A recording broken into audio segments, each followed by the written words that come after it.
Welcome Lights Out family to another episode of After Dark with KK. In the Irish horror movie Oddity, the lead character owned a second-hand pawn antique shop where she had amassed cursed or haunted items or ornaments. In reality, there were many collectors of such items, the Warren Occult Museum being the most famous. Have any of our viewers out there been actively seeking such items?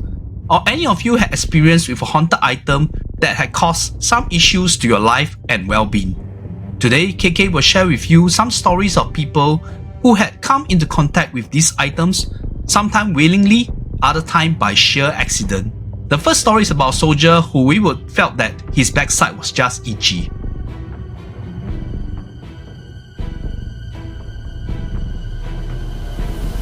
During an outfield exercise with his military unit, Long stumbled into a small patch of cemetery, while his compatriots would feel too creeped out to linger around these tombs. Long went to have a closer look at the photographs of the deceased. He went to do the unthinkable. He took out his Swiss Army knife and slowly dislodged the black and white photograph of a young lady, and not letting anyone know, kept it for his own pleasure. What transpired after that was truly down to his own disrespectful act. That night when they returned to camp, Long had a vivid nightmare of a female ghost starting to loom within his barrack and would transiently appear and disappear around his bunk. While that was awfully scary, Long did not link it to the photograph he had misappropriated from the tombstone.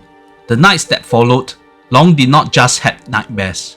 The ghostly apparition started to haunt him when he least expected it. The scariest incident was when Long was tossing on his bed to the side.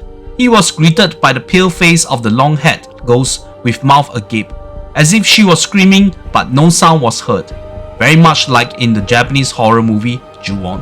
After a week of torment, Long was visibly shaken, and he finally divulged to his platoon mates, who eventually told him to consult their commander for a solution. Fortunately for Long, there was a fellow platoon mate Xuan, who was a medium in training, who brought Long to his temple. In the beginning, Xuan and his master could not beckon the lady ghost for an interrogation. Her anger towards Long was much deeper than expected, Master told Xuan. Long at this point had broken down in tears, starting to earnestly kneel on the floor and kowtowed as he begged for forgiveness, and somehow it seems to work.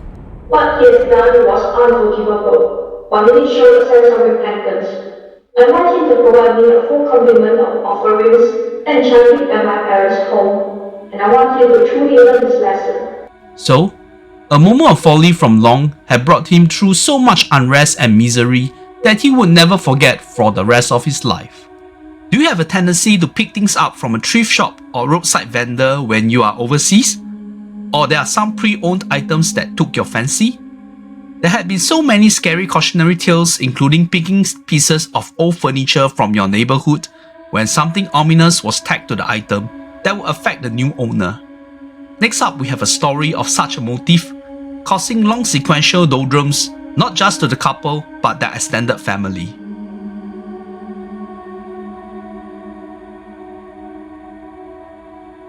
Uncle and Auntie were a very frugal couple, and whenever Uncle needed to travel overseas for work, his wife would remind him not to bring back anything. Uncle would usually heed the words of his wife until a faithful trip to Chiang Mai, Thailand. During a leisure time in the northern state, strolling around street peddlers, Uncle was captivated with a golden necklace on sale. It was there and then he felt that it was the most suitable gift for his wife back home, having never adorned her with gifts often in their decades of marriage. The price was very reasonable, which would help to quell his frugal wife's ire. Auntie's response when seeing the ornamented necklace was displeasure, but could not conceal her immense joy when putting it on, and was not seen without it around her neck after that. While the wife was gratified with this unexpected present, her husband started to suffer a physical toll which saw him looking exhausted every day, even having a good night's sleep. After a week of observing Uncle's irrational exhaustion, Auntie felt compelled to ask her husband if he was fine and whether he needed to seek medical help. This was when Uncle started to tell his wife the truth in an awkward manner. It seems like he was having a recurring wet dream that for some apparent reason was decimating his well-needed rest. Instinctively, Auntie interrogated about this partner in these dreams and whether he was showering her gifts because he was being unfaithful. Uncle immediately pleaded his innocence and claimed that the woman in his dream was a younger version of Auntie herself. As the aged couple felt both embarrassed and befuddled by their predicament, and as per tradition, Auntie would confide with her mother-in-law to find out what could be the cause. The matriarch of the family would march into their household and leave no traces of evidence behind, and by sheer meticulous calculation of the timeline, she would zero in into the pre-loved necklace from Chiang Mai. Mother-in-law insisted to discard the necklace to resolve the issue, much to Auntie's reluctance, but she obliged, thinking it would be for the better. The tradition to deal with such ominous items would be wrapping it in multiple layers of papers and tie the bundle securely with a red string, preferably dyed with cinnabar ink. After that is done, just hurl it to the back of a garbage truck when he's doing his daily rounds and had to be ruthless during the discard. There should be no tinge of unwillingness. Miraculously, Uncle stopped having those salacious dreams and the family was back to their blissful everyday lives. It was short-lived though. A fortnight later, the couple babysitted a toddler nephew of theirs, while the kid's parents had an event to tend to. The boy was pleasantly obedient and tends to play on his own until he snuck up on Auntie near dinner time. Auntie, I have a treasure I found today. Do you want to see it? Auntie assumed he was just talking about a toy he had acquired recently and just played along with the boy. Do you want to see it? The boy asked. Auntie nodded, but what she saw next immediately sent shivers down her spine. There it was, the necklace from Thailand, hanging around the neck of the toddler, and it could be the moment of delirium and hysteria at the juncture that Auntie thought her eyes were deceiving her when she saw a dark aura emitting around the necklace. Before she had any time to respond, poor nephew started to reverberate physically, eyes rolling back and started muttering in Thai. Auntie freaked out and screamed, catching the attention of Uncle, who rushed to the kitchen, and both of them started shaking the boy to bring it back to normalcy, which they eventually succeeded. Putting in a lot of effort, they managed to retrieve the necklace from the nephew and decided to keep mum of what had happened. The couple were utterly lost of how to deal with this haunting, and they were ill-prepared to deal with it. Through some connections, Uncle managed to find an Ajahn who could speak Chinese, and immediately it was made clear that the necklace was a piece of dowry from a mother bestowed to her daughter, who barely turned 18 years old and was married to a respectable family in their village within Chiang Mai state. The marriage was a disaster to begin with, and the husband was abusive and had been ill-treating his young bride. It got so bad that the poor girl decided to end her life out of despair. The husband's household sold whatever little possessions she had, including the treasured necklace, which eventually came into the hands of Uncle and Auntie.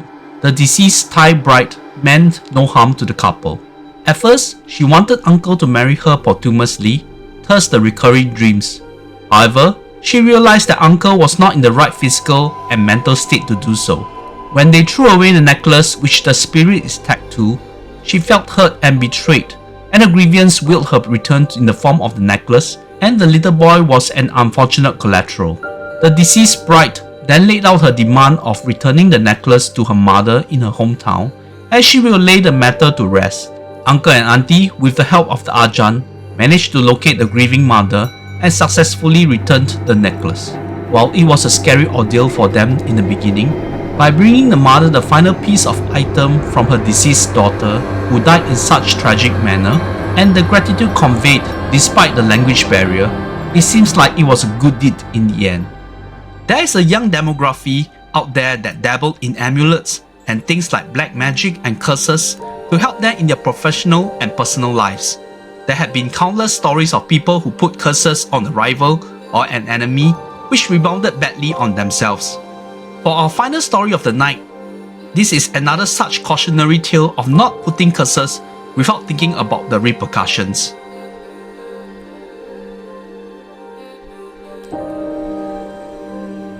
My name is Eve. I'm a semi-popular social media influencer and model. I have a buddy called Sandra, who was dabbling in the same thing, and despite people who often compare our content and our popularity, I do not feel any competition between us, and I truly treasured our friendship. Things took a turn when Sandra started dating this dashing boyfriend who seems to come out straight from a Korean drama. The first time I was introduced to him, I was unaware how possessive Sandra was towards her beau. Well, Sandra, he's so handsome, I might just snatch him away from you. I was just jesting, as we will sometimes blur the line between our online persona with our actual character, but usually Sandra would not take it to heart. I was awfully wrong this time. I did not notice how Sandra started to give me the cold shoulders and started to avoid my calls from that day onwards. I even heard from the grapevines that she had been telling people in our circle that we were no longer friends, and she was starting to hate my guts. To be truthful, I felt hurt when I received such foul rumors, but I was not going to take it to heart and be longing to clarify the situation with Sandra. All this time, I did not figure out that it was that passing remark about her dashing boyfriend that triggered this chain of events. You should see how my face lit up that day Sandra called me, inviting me to a place for a meal. Sandra had worked up a feast, yet she hardly touched the food, just silently watching me savoring the food she had prepared. I actually noticed her uncontrollably smiling once or twice, which made me feel really glad at the moment, thinking it was water under the bridge between us after the period of Cold War. After dinner, Sandra suggested we take a stroll to a secluded place where we could oversee a beautiful night scenery of a neighborhood. During the walk, Sandra was still cold and quiet towards me, even when I tried many times to break the ice. At most, she would give a one-word reply. Still, I thought nothing about it, and when we reached our destination, I was admiring the scenery with a lot of zeal. Yet, I could feel Sandra just standing behind me, scanning me with her eyes, her shadow somehow looming large. I felt it was not in the most friendly manner. Just then, Sandra could not contain herself and said what she had been meaning to say the whole night. You want to snatch my boyfriend away from me? You are going to suffer. You will suffer a fate worse than death. The voice emanating from my rear did not sound like my best friend at all. It just shook me in the most drastic manner. When I turned around and wanted to try my best to resolve this lingering misunderstanding, Sandra was gone. She was nowhere to be seen. Feeling incredibly hurt by the accusation, I just went home. The very next day, I felt ill, so bad that I was bedridden for the rest of the week. I had abdominal pains and high-grade fever, so bad that I had to help to an A&E visit. This was followed by multiple visits to the clinic in the following weeks, and after various blood tests and scans, the doctors could not diagnose anything major or debilitating. The prolonged period of poor health certainly affected me financially, as I had to cancel multiple work appointments, live streams, and modeling stints. I was feeling miserable and fell into a bout of depression. My mother felt it was high time we seek spiritual help. A highly reputable spiritual medium had been consulted, and it did not take long for him to narrow into the root of the problem. Young lady, who had you offended? You have been set on a curse and wrapped up in a dire bad magic spell. Master, is there a solution to my plight? Master did not say much, but written down a list of procedures and what to prepare before I went through a tedious period of what Master called cleansing, which seems never-ending. Yet somehow, I was feeling better mentally at first, and eventually, after 3 full months of torture, I could finally proclaim I was back to my peak. During this period, I ran through the usual suspects of whom might have committed such unscrupulous act on me. And of course Sandra came into mind, and it happened immediately after that ill-fated cleaner. She never once checked on me, or maybe she did, I didn't know. I was incapacitated. Another few months gone by, and I had a chance encounter with Sandra's boyfriend, who proved to be saved. I had said nothing much to him beside the normal formalities. At that point, I wanted to know how Sandra had been doing. Didn't you know? Sandra had died recently. It was a previous car accident. To be frank, I did not know about the details, as I had broken up with her about half a year ago. She had been immensely possessive and would monitor my every move. But still, she was feeding me weird things and even made me wear strange ornaments, which some friends of mine advised me to distance from her, as they knew it was signs of someone dabbling in black magic. Words on the street was that Sandra once again was casting spells and curses, legally, and whatever beings she was making a trade with had come for her life eventually. After hearing that, I was lost for words. Partly I was grieving for my departed friend. Partly I was wondering what outcome I have to suffer if I had not sought religious aid. Eve was truly unlucky to trifle with people who she regarded as a good friend who had grown to be such narrow-minded and vengeful, worse still with access to black magic to cast on her enemies. But once you are in too deep and escalated with that deal with the devil, you better be mentally prepared to accept the fate bestowed on you. Once again, I would advise all Lights Out family not to pick things up from dubious sources. Even some cool vintage clothing or apparel on your vacation could spell trouble when you least expected it. But if you have such scary encounters, never forget to share with us at Lights Out Ghost Stories. Be assured KK will do my best at narration to do your stories justice. For the rest of us fortunate to just listen it from the sidelines, never forget to like and share this video and subscribe to the channel if you have not. Have a good night everyone and join us here next week.